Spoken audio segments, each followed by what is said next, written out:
Hello， 大家好，我是小 Q， 今天又是外交探店，咱们来细逛巴基斯坦驻联代表团。代表团的位置很好啊，周围很多画廊，背后紧贴着印度总领馆，正面对着纽约第一座犹太教改革派会堂——以马内利会堂，游人如织，客似云来。Good morning. Nice to meet you. Thank you. Thank you. We are more than happy to come. 我们就先进去。呀。Do we need to sign up? Is that required?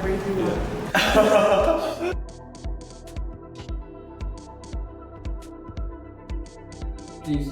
Thank you.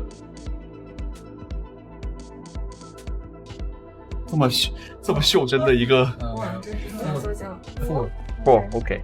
当时还不知道啊，我将达成一项估计徐德志也没做到的成就，闯进巴基斯坦代表团每一个办公室，采访每一个上班的外交官，摄像机到处随便乱拍，只能说巴铁对咱们也太没有保密意识了。这是新闻参赞的办公室，新闻参赞还在赶过来。Coffee, juice. Juice? Juice. Yeah. Okay. Thank you. 蹭了一杯，先蹭吃蹭喝，我的天啊！是的，是的。这还有一个哦，巴基斯坦是维和部队最大的贡献国之一。Welcome to the Pakistan mission, guys. It is a real pleasure to have you here. So this is our entrance. This building is very old. From what I have learned from the senior is that our mission has been here for as long as Pakistan has been part of the UN. So it's pretty old building, and it was, as per my information, it was gifted to us by our first permanent representative. It was gifted to the government of Pakistan. So he bought it and then he gifted it. Okay. These are the pictures of, he is the president of Pakistan, Mr. Asif Ali Zardari, and Mr. Shehbaz Sharif is the current Prime Minister of Pakistan. And this is of course the Pakistani flag. Sure. Yeah. This is, I think, for the Pakistan peacekeeping operation. It refers to, Pakistan is one of the Most largest contributing countries for the UN peacekeeping operations. We have the visitors book. The guests who come and if they want to record their comments or anything. I see. Yeah. Can we take a look? Yeah, sure. Yes. Oh, they will have some remarks, maybe. Some remarks, I think. It might be a new book. 原本以为能找到一些熟人的题词，没想到是一本新的啊，基本空空如也。一楼有一个新装修的办公室。2025年，巴基斯坦成功接棒日本，成为非常任理事国。安理会理事国的任务非常繁重，也重组了一个大办公室，负责安理会事务，还在从国内调人过来加强配置。这代表团4、5层楼，今天就在这楼里上上下下走了得有2万步。I'll show you around. We have a space there where we hold events. Any meeting which involves a large number of people, or any event, seminar, side talk, or any reception. So this is that space I was talking about.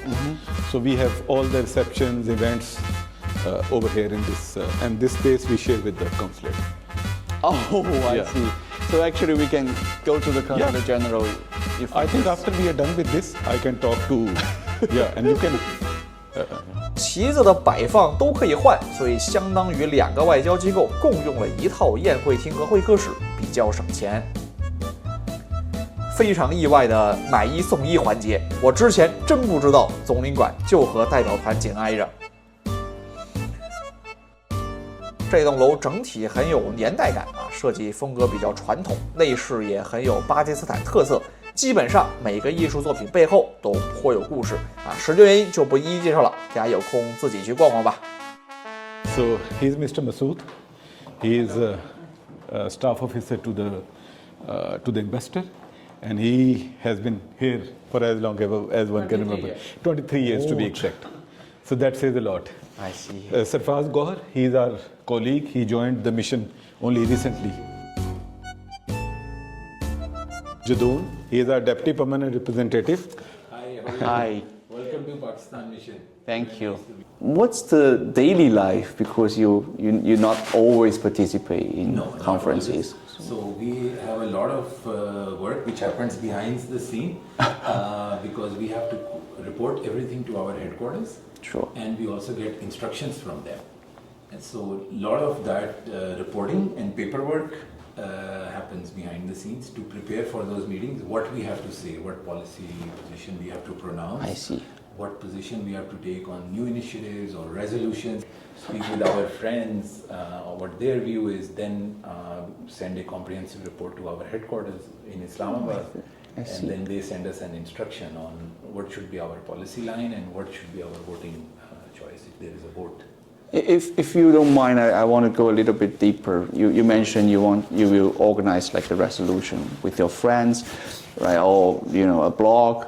So how you start this? You have a draft first, and you make a call to everyone you know. In this case, the resolution is not ours. Someone else has initiated it. See. We are only reacting.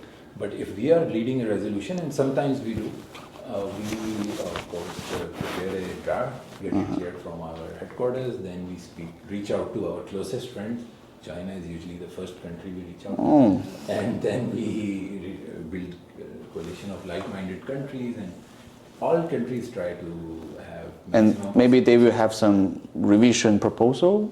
They want to add something. Yeah. And Pakistan-China friendship, Sure. the most solid ever. Thank you. I'm the Pakistani expert on various things. Chief among them is the peacekeeping and peace building efforts of the UN. Pakistan has been the leading troop contributor for the peacekeeping missions for over 6 decades. We have been the topmost troop contributing countries for many decades also.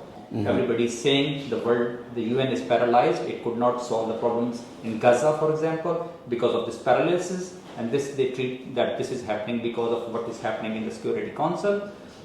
We, as a Pakistani, we believe it's not the Security Council per se, but some members of the Security Council which are impeding the way and trying to stop it. So we are going to reform the Security Council, in a way in which we can make it more democratic, accountable, and we have to increase the voices of the South, we have to increase the voices of the developing countries over there, we have to increase the voices of Africa over there, because the world is changing and many realities are coming. So we are trying to work on the Security Council reform package.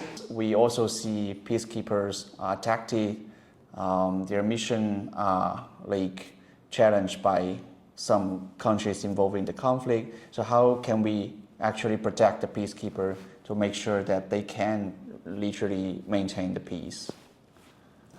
The thing what happens is there are 3 basic principles of the peacekeeping.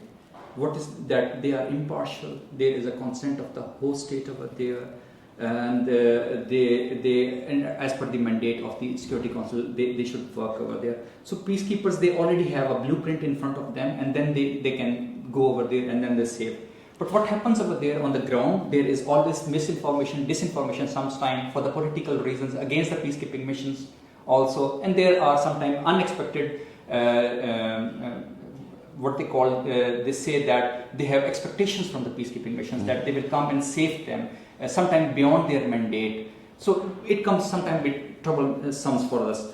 Believe me, this peacekeeping is one part of it. We are trying to keep the peace over there. But if you have to solve the problem, there is much larger game which is at play. Sure. The peacekeepers, they come and then they stop both sides from fighting with each other. But ultimately, there should be a political solution. So if, for example, if we overly rely on the peacekeeping missions only, then it becomes a bit more challenging. Then we are giving They are not them Superman. Less. Yes, they are not Superman. They are doing the excellent job within the resources. Sure. Thank you. Thank you very much. Thank you very much. Thank you. I prefer to walk up and walk down though. Yeah. I don't use it often. I think walk is good. It's kind of exercise. It is. This is my third year here at the Pakistan mission. I'm a diplomat and I cover mainly human rights and humanitarian affairs in third committee, but sixth committee as well, legal issues, OIC related issues, and then ocean and law sea. Because negotiation is all about exchange of ideas, Yeah. right? So how you actually pursue others to agree with you? What's your techniques? I think that's That. the hardest part. So the whole process, it's very lengthy. You first have to come up with the draft. We have like formal meetings, we have informal meetings, and we have phone calls and then bilateral meetings. So a lot of hard work What's goes the into percentage? Like for one formal meetings, how many informal meetings you have to take? So many. Can I say But like normally the process is like 2 to 3 months, and like if I give you a rough number, I think I've had almost like 30? 30, yeah, To 30 one, meetings and a lot of phone calls. So Sure. interesting, but it's interesting. Thank you. Thank you Thank very you so much. Thank much. you. I was in Beijing, and you know, I always keep this sticker with me to try to learn some Chinese all the time. You know, and I always try to learn some. When I went to Beijing, I learned this. I see. I tried How to long you write. stay in Beijing? I was there for a week. I thought you worked for the No, embassy. I was there for a security council function. I was really impressed by the I see. amazing way in which the Chinese language is such a rich culture, such a beautiful country, very hospitable people, very friendly people, Yeah. and you know, for Pakistan, it's like going home. Durrani is our colleague. He deals with accounts and administrative stuff, administrative- as well as I look yeah. after the fifth committee at the General Assembly as well. Fifth So- committee budget. budget. So can you throw light on some of your responsibilities, and then if they have a question? Well, as I said, when it comes to administration, everything is your responsibility. Thank you very much for visiting. Welcome to Pakistan Mission. This is Professor. I'm counselor. Basically, I'm first committee expert covering with nuclear disarmament. So you're in charge of disarmament, like the Yeah, I've been covering disarmament, international peace and security. That is first committee of the General Assembly. I see. So I'm not sure if this question is appropriate, but like Pakistan do have nuclear weapons, right? And they are now discussing. Many countries are discussing like no nuclear war, right? So they are initiating treaties. So what's your opinion or what's your perspective on the nuclear issue? Pakistan's position on disarmament is that we have always supported a general, complete, total elimination of nuclear weapons, keeping in view the interests of security interests of all countries. But our position, of course, is different than the countries which are calling for nuclear disarmament without taking into view. So, as the Consul General for Pakistan in New York, my job is to look after the welfare of our community, the Pakistani diaspora who are living outside Pakistan, who are actually the Pakistani Americans. And in fact, I mean, the United States of America is their homeland and Pakistan is their motherland. So what's the most challenging part of your work? As a career diplomat in the ministry, nothing is difficult for us. But though community, because like we have a permanent mission, they're mostly dealing with papers, But dealing with human beings is not an easy thing. It's one of the most complex, having. So my interface is mostly, with people, which is very interesting. At the same time, a bit challenging, as you said, and at the same time, I'm learning a lot because that aspect is also adding a lot of quality to my person, because every new person that you meet is a universe within himself, and then they come mostly with issues and problems. So giving them a good listening and then having this feeling that you have been able today to get the issues resolved, that gives you some very spiritual good satisfaction. So that is again a good thing about the job. So yeah. Sure. Thank you. That's Pleasure. all from our question. Thank you very much. Pleasure. Mr. Kamran, he came from China. He was posted in China for 3 years and he joined the mission only a couple of months ago. So had he been around, I think he would have been fun to talk to. Oh, she is a total blind. She cannot see, and she has done multilateral diplomacy for 6 years now. She is a role model for many people in Pakistan, those who have disabilities of sorts.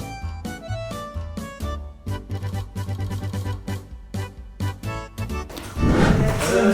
How are you? Nice to meet you. Nice to meet you. How are you? We see you on General Assembly many times. Okay. This is the first time face to face. Nice to see you. Nice to meet you. Hello.